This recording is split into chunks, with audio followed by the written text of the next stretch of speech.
Hello guys, welcome to my YouTube channel. I am Zachariah the Ghost. I was watching episode 32 of The Wife, and this episode was a great episode simply because of we have seen the Zulu brothers killing the Majola brothers, and the way they killed the Majola brothers, I was like saying karma, it's a B, simply because of these are the Majola brothers who used to brutally kill people. Like these people, they have no feelings. And on this episode we have seen the Majola brothers taken to the field and they were hunted like animals. This episode, let me start it this way. They showed us the funeral of Sambulo. Sambulo's funeral was a great funeral, although it was like touching, because Sambulo, he was the main guy. You know, we loved the wife, and we even forgot, you know, Ngoba and mqhele simply because of Sambulo. He is very good at what he was doing. And on this episode we have seen his funeral. We have seen Auntie P, you know, attending the funeral, and she was also asking Zandile about Mr. Ngobo, and she was like saying, I don't know where he is, because I went to all the villages, I've been looking for your father. And Zandile said, you know, my father, once he has money, you know, he disappears. He doesn't want to be close to people. And we also saw that Lax was there with bontle, and hlomu was not happy to see them, because she said, you guys are not, you know, welcomed here simply because of, you know, what you did on my wedding. Remember, Lax was there and he got some tapes and he did some research and he reported about the wedding simply because of there was the shootout or the massacre whereby they killed Jabu and also Mpande, including mqhele, on that day. So he wrote about it. It was a big story whereby he was also interviewed on TV, and hlomu didn't want that to happen again simply because of now Sambulo was killed. And when he arrived, the only thing that he thought of was like saying, this guy is here for the scoop, he's here to get the story so that he can always get his name, you know, known and seen out there as one of the best journalists. So she didn't want him there, but Langa was there, was like saying, but they arrived already. You know, why don't you just allow them to be here? I'll make sure that they don't do anything bad. Remember, you know, they drove all the way from Johannesburg to KZN so that they can go and bury Sambulo. And we had Lax saying, we are just here to support you as your colleagues. You know, we are not here as journalists. You know, and we have seen that Zandile was struggling when she was asking, you know, the other two ladies, you know, to help her to wash meat there, because they were like ignoring her. You know, they were like ignoring her until hlomu showed up and she said, can you please help me to wash? And they were all, you know, wanting to help all of a sudden, but they didn't want to wash. And I was like, why were they pretending that way? Simply because of maybe there is still that stigma or that, you know, thing about Zandile that she killed her mother, and that's the reason why the other women, they don't even want to be close to her, simply because of they even use words like devil and all this type of stuff. And you know, that didn't sit well with her, and she saw it. And I remember when she was with Sbani, the firstborn, and you know, she was there with the cousin also, and the cousin was like saying, Sbani, just come here and help us with fire, so that at least you have to do something. And I saw what the cousin was doing, was like saying, some of us, we really care about you, don't worry about those who doesn't respect you. And the episode was great. They buried Sambulo, and as the older brother Nkosana had to be the one, you know, who speak on the behalf of the family, and he was thanking everybody, you know, for showing up, you know, and being there to support them during these difficult times. And while he was busy talking, I've seen that Mandisa and Ngoba were not there.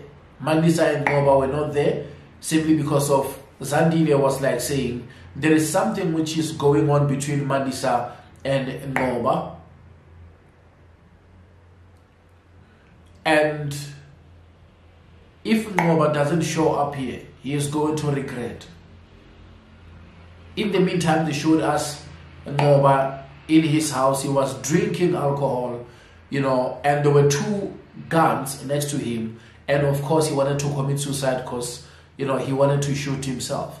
But he didn't on this episode. He managed to, you know, survive that. In the meantime, at the funeral, we have seen that when they were carrying the casket, you know, Lux was busy with the phone taking pictures, and you can see that even if hlomu was trying very hard to show him that we don't want that here, you know, he proceeded by taking pictures, and he was also telling bontle that you need to go and get hlomu's phone, simply because of we need some, you know, codes and serial numbers there that we have to use. And we have seen after the funeral, bontle going there to speak with hlomu, wanting to you know, see how is she coping. And hlomu was like saying, no, it will all pass, it will be okay, you know, I know now it's painful and we are all dealing with this. And that's when she borrowed the phone, only to take it to the car to give it to Lang so that he can back the phone, or he can, what is the right word? Yeah, let me just say to back the phone, whereby he put something like an SD card that will record everything that she's saying every time when she's like, you know, making a phone call. After that scene, that's when we have seen the Zulu brothers go into a secret location where they decided to put the Majola brothers. And the punishment was brutal. They took them from there and they tied them. They were running behind the car for a very, very, you know, long distance. And you can tell that, you know, the Majola brothers had enough, because, you know, Gwaza, you know, was trying to be tough, but Geja was like saying, you know, have mercy on us, we had enough, you know, we are going to go to KZN and we will never come back to Johannesburg. We'll promise you we will never come back to Johannesburg, you know, show mercy. And the beating was bad. And for the first time we saw that now that we showed them that he can be tough and he can handle the situation. They were with him simply because of he's the one who was screaming and telling them that, how did you think this is going to end? You know, this is exactly how it was going to end, because there is no way you guys are going to defeat, you know, the Zulu brothers. And that scene was just something else. And when they stopped, oh man, the editing was amazing. The editing was amazing. This other one was tied on this other side. The other brother was tied on this other side. And the Zulu brothers were sitting at the back of the buggy watching these guys being pulled by a car. And when Nkosana, you know, was walking in the middle of those ropes, you know, approaching them, you know, it was just one of those scenes whereby, you know, they were speeding the process when he was getting closer to them. That was amazing. Let me say, guys, the editing team on this TV show, they are just something else. They are not playing. And they will just make you, you know, love, you know, their scenes, man. It's just so beautiful. The way he was walking faster to those guys, and we have seen, you know, Geja begging for mercy, and he was like saying, you know, forgive us. And there is this thing when they say Ndaba and Ndaba. You know, it's like, they say Ndaba, it's like just peace, man. Just forgive us for what we did. And you see how I'm talking, because the scene was so good. I love when I see great scene on the TV show, even if it's brutal, but if it's nicely done, you know, I'm going to celebrate it. And now he told Nzika to untie them, and Geja was like, Siyabonga, thanks a lot for what you did, because he thought they untie them and let them loose so that they can just go and survive. And he told Kawe to give him a gun, and he said, give me the gun, and he gave that gun to Gwaza, and he said, if you want to be a man, here's the gun, show us, be a man. And that gun has only one bullet in there. It's either he has to shoot himself, or it's either he has to shoot his brother, or else he has to try to, you know, fight with that one bullet. Try to shoot one person, and the rest, that means he has to do it with his hands. And now they said run. They started running. Man, That was brutal. And of course, he had only one bullet. Gwaza told his brother that run to this direction so that I can run to the other direction and I'll meet you to the other side. There is no other side. There is no way you can meet your brother again. If it's only you and your brother and you have a gun, you have to stick closer to your brother so that you can both survive or both die. But when he told the brother, go this side, I will go this side, I was like, okay, it's over. There is no way they can survive. And he got to a place whereby it was a house. He wanted to go inside the house. Gosana was there, Kawa was there with the other guy, which worked for them. I believe he's a hitman. And now Gwaza used that bullet to shoot that guy. And they knew that he had only one bullet. And he was stuck next to the door because he didn't have more bullets. And that's when, Gosana was there saying, today you're going to be with your ancestors.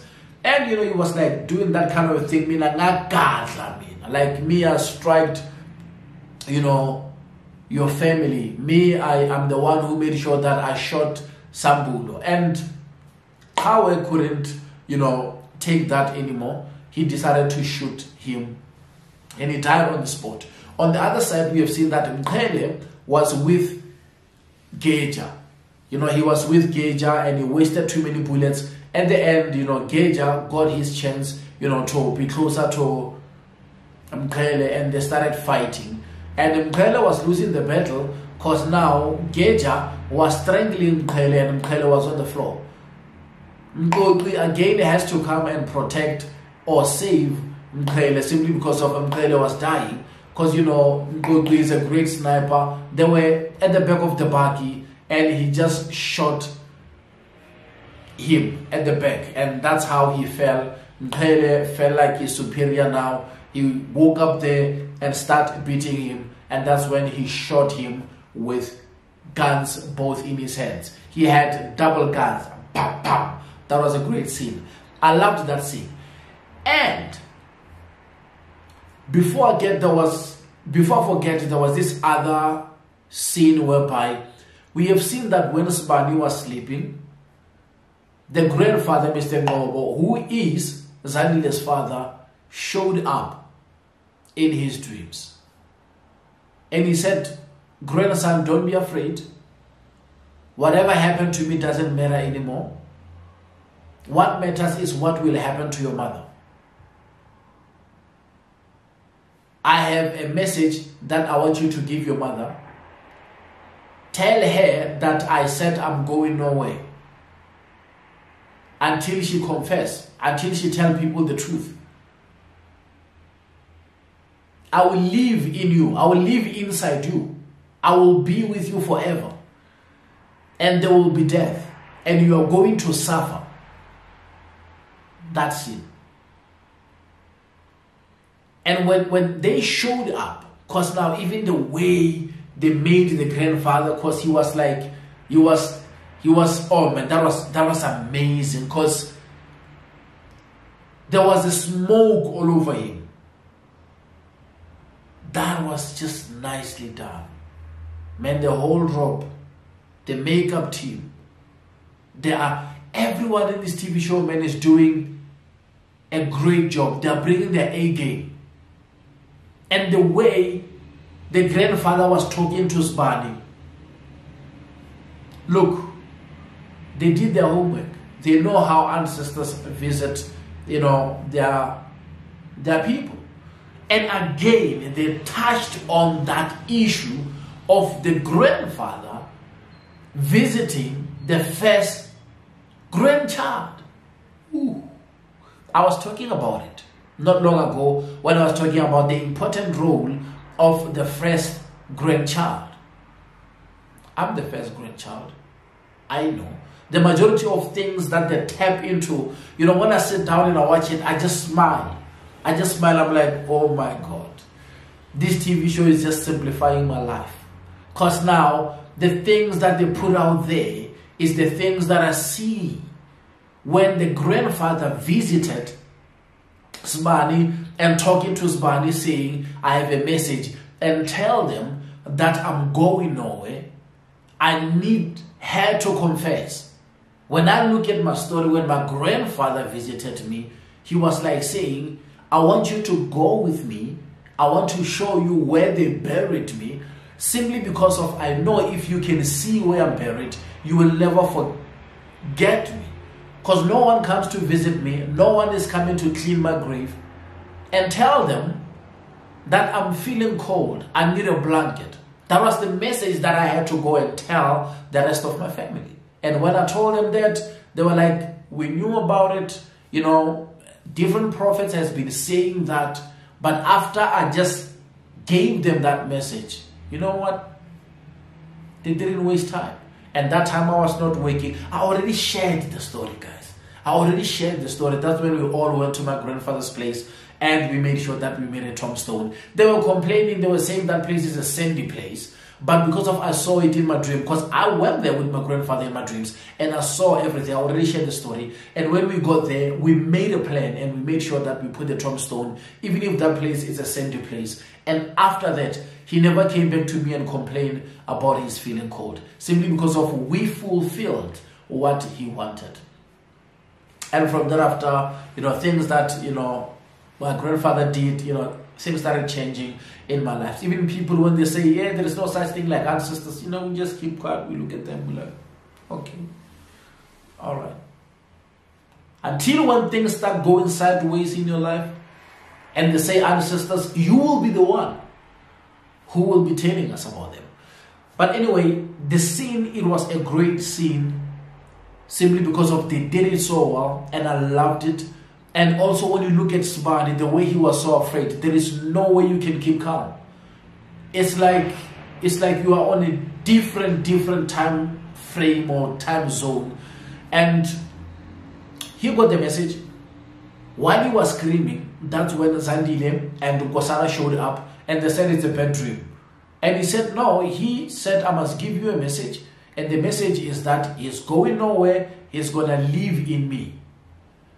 And Zandile was like saying, Nkosana, what does that mean? Because he doesn't understand that. And Nkosana was like saying, we cannot speak in front of a child. Let's go to our room so that we can speak about this.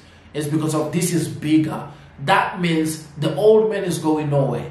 That means the old man will be the ancestor. And just imagine if you have the angry ancestor, the ancestor that doesn't love your mom, that really, I don't want to use hate, but your mom killed your grandfather.